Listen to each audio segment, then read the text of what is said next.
so now we're with the Grand Cru whites. That's We have very easy comments. longer the better. But these wines really deserve it this year because they have the structure, they have the Grand Cru depth, the complexity, the majesty that you expect from a Grand Cru vineyard. Oh, definitely. Yeah. And remember when we tasted, we also, I wasn't at ease with the translation of extrait sec. So you kindly talk about dry extract, which is to me very characteristic of all the Grand Cru whites this year. This deepness that we can have and we can taste in every single cuvée. Yes. It's something like very strong identity vintage for this year, and meaning as well that each terroir is completely respected. And Absolutely. To me, it's a great thing for the winemaker to have your comments saying that they all taste very differently and by their own. Exactly. Because at least the terroir and the climat are expressing themselves quite well. So, And as usual, I think most people always love the two Corton Charlemagnes, of course, but there's a but. there's a but because this year I really adore the Corton version.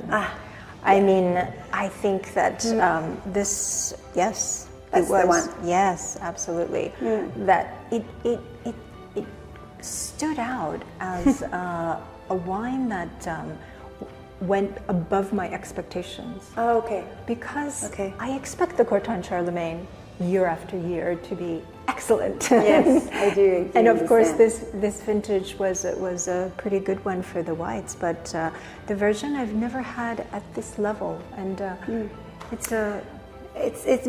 they were very small grapes, very concentrated.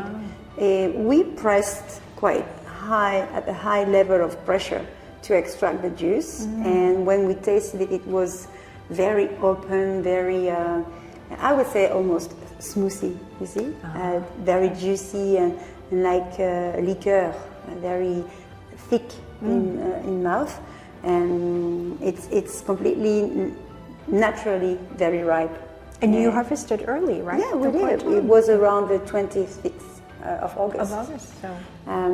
So it was showing well from the beginning, and it's still. Yes. And that can be a little bit different for the Bata, which is showing completely different right now. Of course, it's a great wine. Of course, it's a Grand Cru. Of course, it's Bata Montrachet. But we're also here to give you some information about how they taste now. And today, to me, it's really different from what we had very straight away after ferments. So it's a little bit closer now. It's a little bit shy, like a teenager. And I think the Bata Montrachet will take a little bit more time to open a little bit more the way it was when we really first start to work with the juice. So I think the professionals tasting the Batade will know. They know.